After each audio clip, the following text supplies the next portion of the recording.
Welcome to the Great Detectives of Old Time Radio. From Boise, Idaho, this is your host, Adam Graham.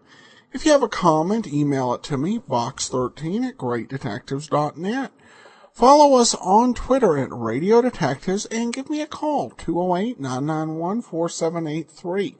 If you've not already, I do encourage you to pick up a copy of my ebook. All I Needed to Know, I Learned from Columbo. In it, we take a look at life lessons from 7 great detectives, including Sherlock Holmes, Monk, Nero Wolfe, and Dan Holliday from the Box 13 series. It is available for the Nook, for the Kindle and the Apple Store, and for all other e-readers at smashwords.com. Now it's time for today's episode of The Fat Man. This one's called Murder Plays Hide and Seek. When your stomach's upset, don't add to the upset. Take soothing Pepto-Bismol and feel good again. There he goes, into that drugstore. He's stepping on the scale. Weight, 237 pounds. Fortune, danger. Who is it? The Fat Man.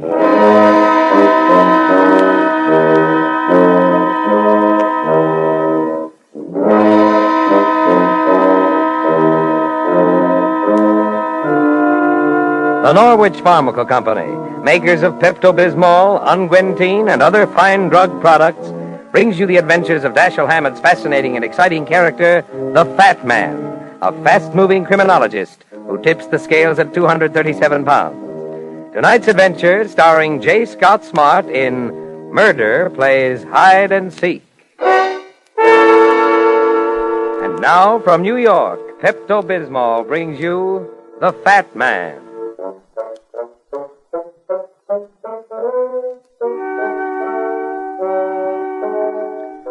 The housing shortage may be bad, but there's one place I know of that always has room for another tenant. It's a big gray structure near the river, and the windows are crossed with iron bars, and the landlord never asks you for a penny in rent.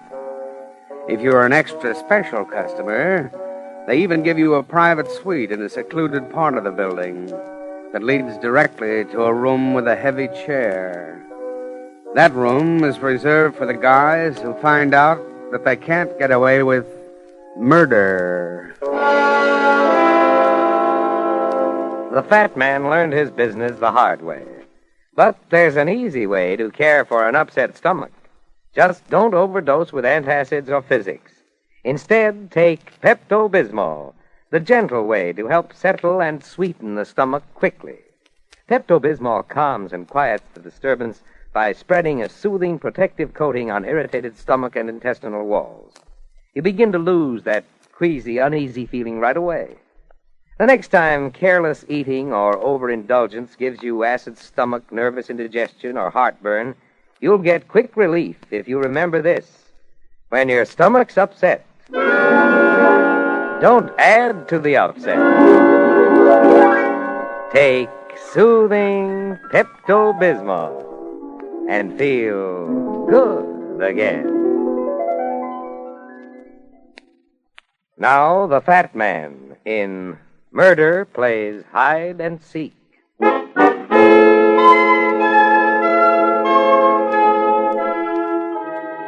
Inasmuch as eating is one habit I find very hard to break, I usually prefer my clients to have enough cash to pay for my work.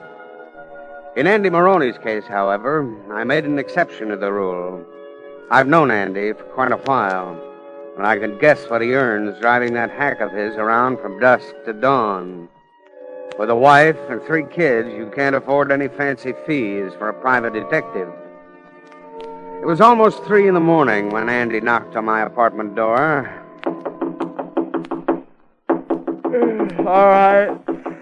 All right. Keep your shirt on. I'm coming. Who is it? It's Andy Maroney, Mr. Onion. The hacky. Well, what's on your mind, Andy? I didn't do it. I swear I didn't do it. You gotta help me, see? Now, take it easy, Andy. I thought he was drunk when she asked me to take him home.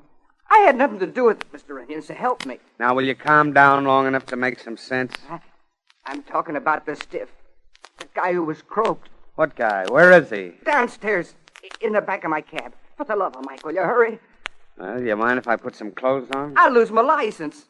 I'll lose my job, and they'll put me in the cooler for 160 years. Here, hand me those shoes. You're a right guy, Mr. Runyon. Every hacky knows you're okay. You help me out of this, and I'll pay you back if it takes the rest of my life. Well, it's too long to wait. Put this one on the house. There we are. Now I'll get my coat. We'll be off. Okay, come on. I got the hack parked in the front of the door. As soon as I saw the guy was dead, I made a beeline for your flat. I figured I could explain it better to you than I could to the cops. You ever seen him before? No. He was sitting in the back of my cab when I came out of the beanery. I only left the car parked for about 20 minutes while I got some sinkers and some Java. A blonde dame standing by the cab handed me $5 to take him home, so I figured he was drunk. Here, out this way. There's a hack. He's flopped over in the rear seat. What is this, Andy? A corny gag? Holy smoke. The stiff is gone. You must have been dreaming. He was there, I tell you, on the level. He was sitting there in the back 5 minutes ago. How do you know he was dead? Because I shook him. I felt his pulse. There was blood coming out of his mouth. Hey, wait a minute. What's this on the floor? It's his hat. That's the hat the guy was wearing. His initials are on the sweatband, CH. Where were you taking him, Andy? Did this blonde give you his address? Yeah, but it turned out to be a phony. That's when I found out he was dead. I thought he'd passed out, and I tried to shake him into giving me his right house number. Would you recognize the woman if you saw her again? In a minute. She was a tall job, easy on the eyes.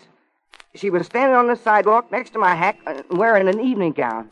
You mean without a coat in this weather? Well, come to think of it, she didn't have a coat. Come on, get into this jalopy and let's get started. Where are we going? Back to the corner where you met your customer.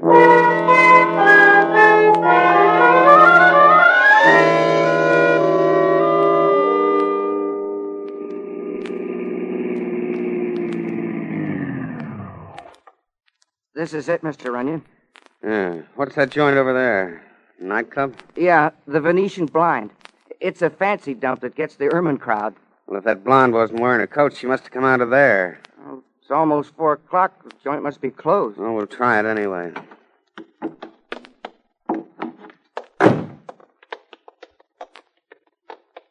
Yeah, it's closed up like I said. See anything through the glass in the door? There's a light on in the hall. Oh, wait a minute. A dame's coming out. No, it ain't the same one. Oh, good evening. I'm sorry. The club is closed for the night. You working here, miss? Yes, I do. This isn't a pickup. I'm just looking for information. Did you happen to see a good-looking, tall, blonde woman? She was wearing a silver evening dress an hour ago? That sounds like Mrs. Rogers, the owner. Is she inside? Yes, I think so. What are you, a policeman? What gives you that impression? You act like one. My name is Runyon. I'm a private detective. I've got a little business with your boss.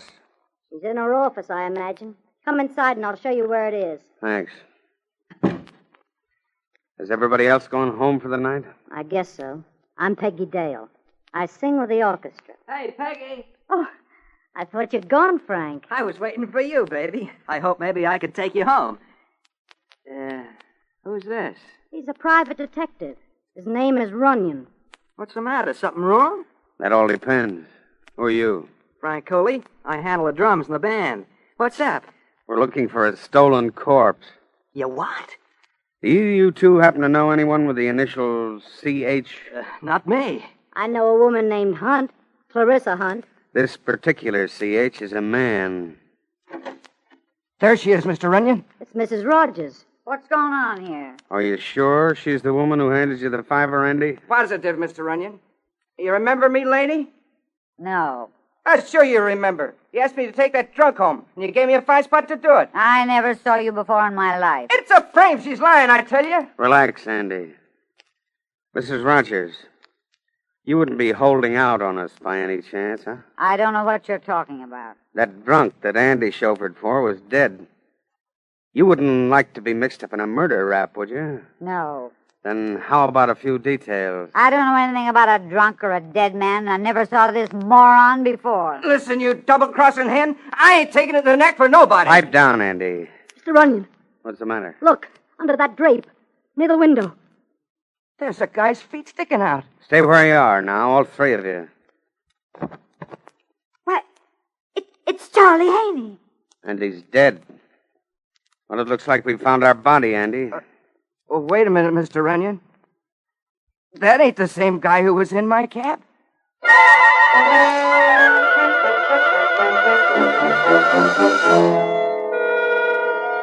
2 hours later, I was in Lieutenant Mackenzie's office at headquarters. The dawn was just about breaking, and I listened to Mac's autopsy report as I sipped a welcome container of steaming coffee. Charlie Haney was poisoned, Brad. Stuff was slipped into a drink. What about the blood on his mouth? Poison they used was dynamite. Brought on a hemorrhage. The guy in Andy's cab got his walking papers in the exact same way. I don't know. I'm inclined to think that Charlie Haney and the guy in Maroney's hack were one and the same. Why? Because the initials in the hat? That's one reason. Maroney admitted the back of his cab was dark when he looked at his passenger. He's scared, Mac. He'll admit almost anything if he thought he'd save you a little trouble. Now, personally, I think we're dealing with two different killings, and both the victims have the same initials. Then what happened to corpse number one? Well, it's a cinch he didn't walk to a funeral partner to get himself registered. Well, I questioned the girl, the musician, and Mrs. Rogers. You any dope? Well, not much. Charlie Haney was a jack of all trades around the Venetian blind. Did odd jobs for Mrs. Rogers. Sometimes he'd throw out an obstreperous customer. A bouncer, huh? He was big enough. Yeah, I'd say he was. Well, in any case, I had nothing on him, so I let him loose. I might have held Mrs. Rogers on suspicion, but her battery of lawyers would have sprung her anyway. What about Andy Maroney? Well, he's in the clear so far. I'm letting him go back to his cab, but I'm padlocking the Venetian blind while the investigation goes on. If you don't mind my saying so, Mac, that isn't a very smart move. No? Why? I think you'd be better off to keep the club open and give the killer a chance to show up again. Look, Brad, I'm going to ask you for a favor. Okay, shoot. Lay off this case. Why? Well, first of all, your client's in the clear, so that's taken care of. And secondly? I won't buy your theory about two victims. And it's the kind of a thing that might confuse the investigation. Sensitive, Mac? Now, you know better than that. I'm just saying that your guesswork is cockeyed. And I'm going to have enough trouble solving the murder of one victim without searching for an imaginary corpse. Hello? Yes, Mackenzie speaking. What? Oh. Yeah, I'll be right over. Here, Brad. Have a cigar. You look as if you're giving away a prize. I am. One of the motorcycle squad just picked up a dead man under the Queensboro Bridge. The initials on his wallet were C.H.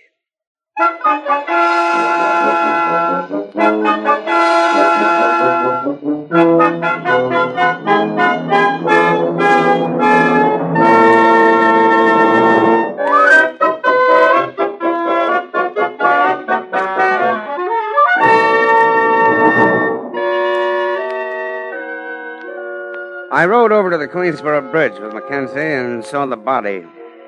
It was identified by Andy as the guy he'd had in his cab, and a card in his wallet gave his name as Casper Hall.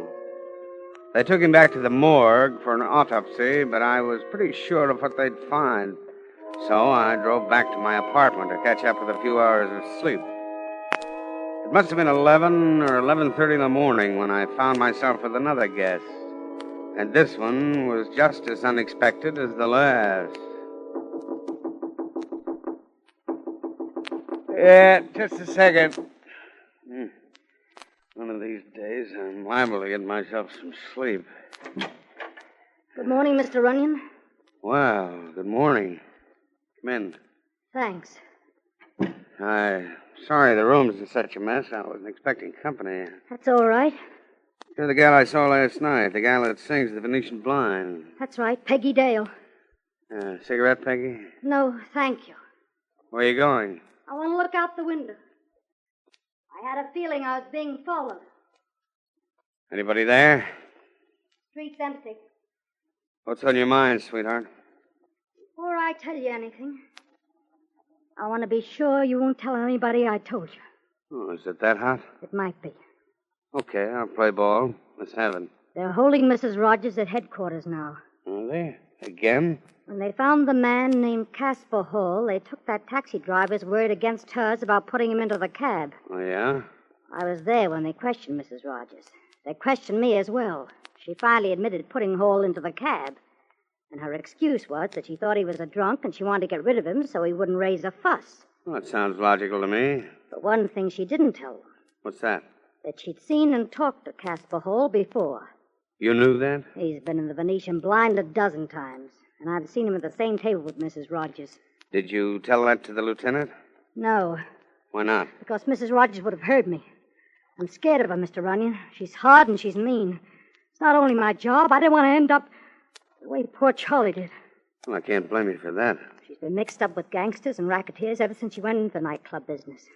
I've seen some of them at the Blind. So you decided to spill the beans to me, hmm? You can tell the lieutenant, but I don't want any part of it. Okay, Peggy. Thanks for calling. Oh, by the way, is Mackenzie padlocking the club? No, he was going to, but he changed his mind. Will you be there tonight? I guess so. Why? I just wanted to ask you to save me a ringside table. The Venetian Blind seems to have the most interesting floor show in town.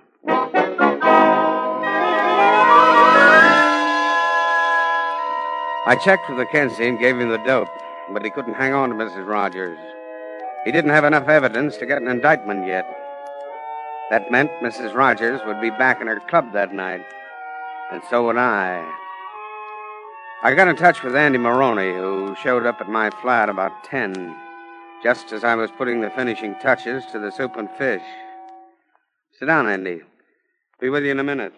Say, you look pretty slick in that outfit, Mr. Runyon. Well, you said the Venetian Blind catered to the airman crowd, so I decided to get the dinner jacket out of mothballs. You know, I was just thinking. Yeah, what? My uncle, Yeah? What about your uncle?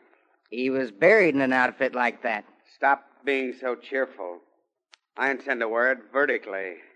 You want me to drive you over? Yeah, that's why I called. There's something else I want you to do. Anything you say. When I go into that club, I want you to park outside and keep your eyes open. If I'm not out of there within 2 hours, get a hold of the police. Expecting trouble? I'm not expecting it, Andy. I'm looking forward to it.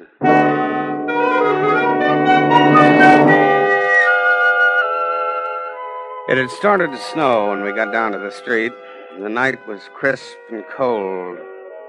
If I hadn't been so busy admiring the weather, I might have noticed that Andy's hack, which was standing in front of the door, was occupied once again. Hello, Mr. Runyon. Oh, what are you doing here, Cooley? I want to talk to you. Okay, move over. Drive straight to the Venetian Blind, Andy. Right. Don't drive to the Blind. Let's go in the other direction. Say, who's giving the orders around here? I am. Hey, he's got a gun.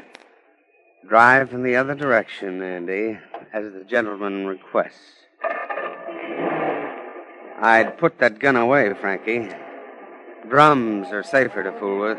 I'll put it away when I'm good and ready. Suit yourself. And I'll be ready when I put a slug in you. Been drinking? That's none of your business.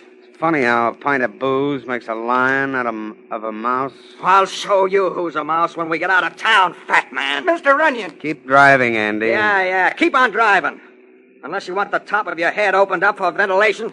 Before you start popping that cannon, I hope you'll explain why you picked me for a target.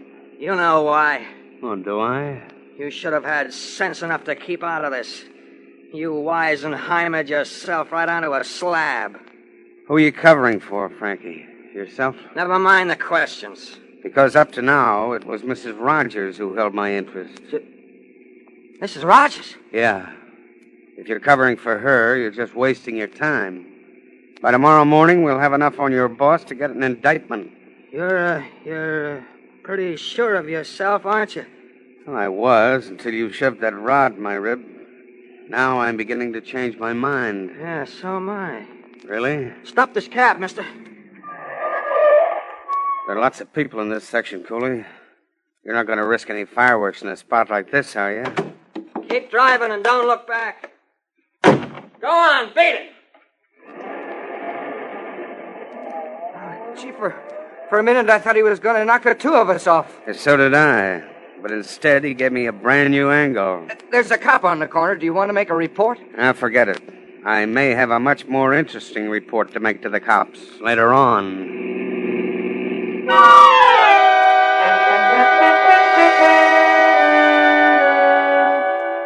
It was almost 11 when we got to the Venetian Blind. The place was pretty well crowded. The customers were dressed to kill, and most of the gals were flashing diamonds. Marcia Rogers' sucker list would have matched the social register. Instead of taking a table, I sat at the bar where the view was better. The floor show wasn't the only thing I wanted to see. Give me a rum and Coca-Cola. And you can put it on the house, Pete. Thanks, but I like to buy my own. I had a feeling you'd be back here tonight, fat man. I would have been disappointed if you didn't show. You do a good business, don't you, Mrs. Rogers? Not bad. Found any corpses tonight? Now, don't start trying to be funny. You're liable to find you've outstayed your welcome. Still in your silver gown, huh? I thought you'd be wearing black. For whom? Casper Hall. Casper didn't mean anything to me. That's something you might have to prove. I was informed he spent a lot of time here. So do my other customers. Yeah, but they don't usually get picked up cold under the Queensboro Bridge. The cops haven't got anything on me. They don't even have enough to close up my club. That's where you're mistaken, Marcia. Then why didn't they shut me up? Because I asked them not to. You? Oh, don't get me wrong. I'm not getting philanthropic. Then what's the big idea? Well, maybe I like your entertainment. Oh, by the way, where's your regular drummer? Cooley? Yeah. He quit. Why? Don't ask me. When a musician wants to leave, I don't call the FBI and check up on him. I have a little surprise for you, sweetheart. Have you? I think I got this double murder partially solved. You're a very smart boy. When Casper Hall was poisoned, the killer didn't expect him to leave the club so soon. After he was helped out, Charlie Haney, our bouncer, was sent after his body. What did he want the body for, a souvenir? There must have been something Hall was carrying that the killer wanted. Charlie couldn't frisk him fast enough while he lay in the cab, so he snatched the body and ditched it under the bridge. Then who killed Charlie Haney? The one who killed Casper Hall. Charlie knew too much. He was just dumb enough to stick his neck out. Then why don't you make an arrest? Well, because I haven't put my hand on the murderer yet. How would you like to set yourself up for the candidate? You're crazy. You knew he was dying when you helped him into that cab. And don't hand me that drunk story. It doesn't gel. I thought you said Casper got out of here too fast. Would I have pushed him into a cab and then sent Charlie after him? No. That's why I'm crossing you off my list. But I still think you're holding out. And in case you don't know it, baby, an accomplice sits right on top of the killer's lap when they give him the chair. Why should I hold out? That's not the $64 question, sweetheart. The point is, why didn't you yell for the cops in the first place when you found Casper Hall 5 minutes from the grave? You want me to tell you why? Yes. Casper must have given you something when you put him in that cab. He gave you what the killer wanted and what Charlie Haney was sent out to get. Well, baby, how am I doing? You're doing fine. Come with me.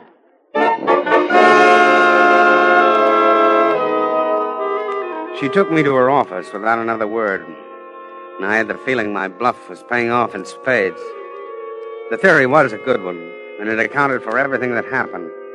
But I couldn't prove it in 100 years if she'd wanted to call me on it. The office was dark when I opened the door, but I caught the sound of someone bumping into a chair as I stepped inside. Stand still, Mrs. Rogers. There's someone in this room, and I'm telling that someone now that I'll shoot to kill if I see anything move when the lights go on. Snap the switch, Mrs. Rogers.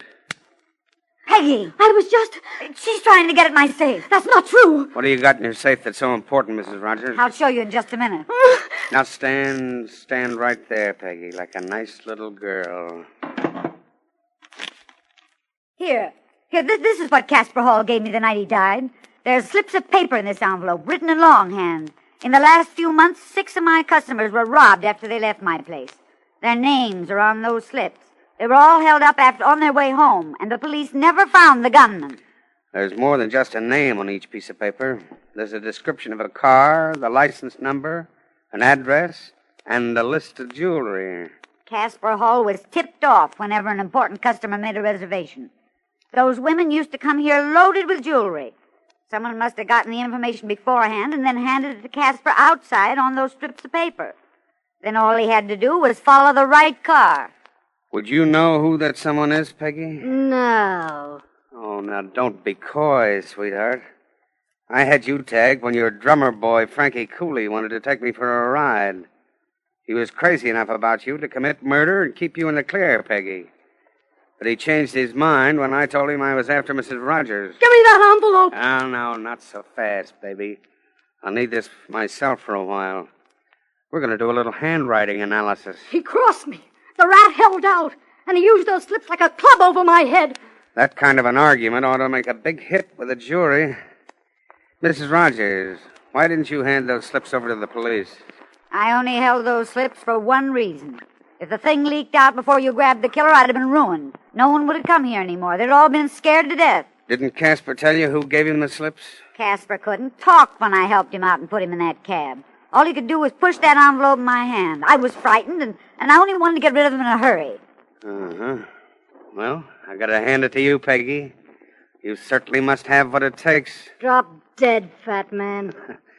Knowing you were going to kill Charlie Haney because he knew too much, you charmed him into frisking a corpse. Then you sicked Frank Cooley on me with a rod in his hand. But you're going to run into one guy who won't fall for the pretty dimpled sweetheart. The public executioner at Sing Sing. The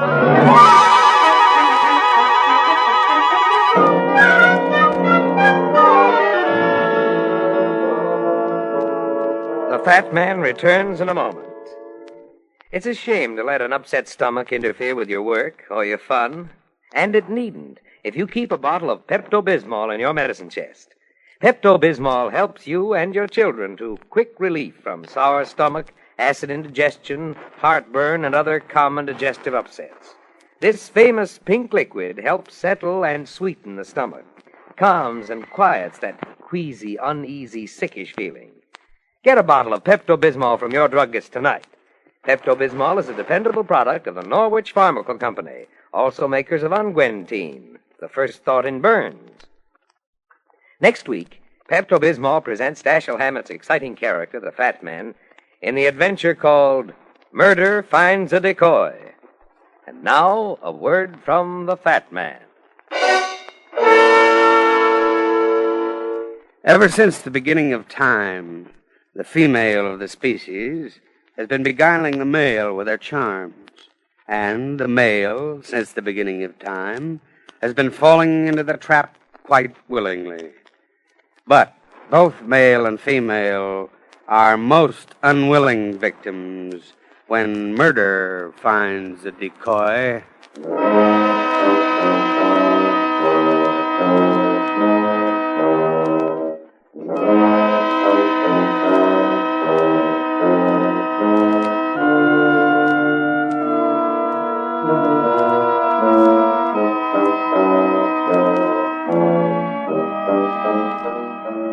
Tonight's adventure of the Fat Man, starring J. Scott Smart, was written by Lawrence Klee and directed by Clark Andrews. Music is under the direction of Bernard Green. Heard tonight were Helen Flint as Marcia and Joe Harding as Andy. Remember, when your stomach's upset, don't add to the upset. Take soothing Pepto-Bismol and feel good again. Charles Irving speaking. This is ABC, the American Broadcasting Company. Welcome back. Well, once again, we were talking yesterday about femme fatales. And we see another example of this in The Fat Man. A few good twists in this plot. It'll be interesting to see if Let George Do It will break up our streak. I've not heard that episode previously, so your guess will be as good as mine. This is actually the only 1948 episode of The Fat Man, so when we play next, we'll be playing 1949 episodes. So be sure and listen to that. All right, well, if you have a comment, email it to me, box13, greatdetectives.net. Follow us on Twitter at Radio Detectives. Be sure and fill out our listener survey, survey.greatdetectives.net. And also, rate the show on iTunes. It's greatly appreciated. You can write a review, but even a rating helps. Join us next week for another episode of The Fat Man. But from Boise, Idaho, this is your host, Adam Graham, signing off.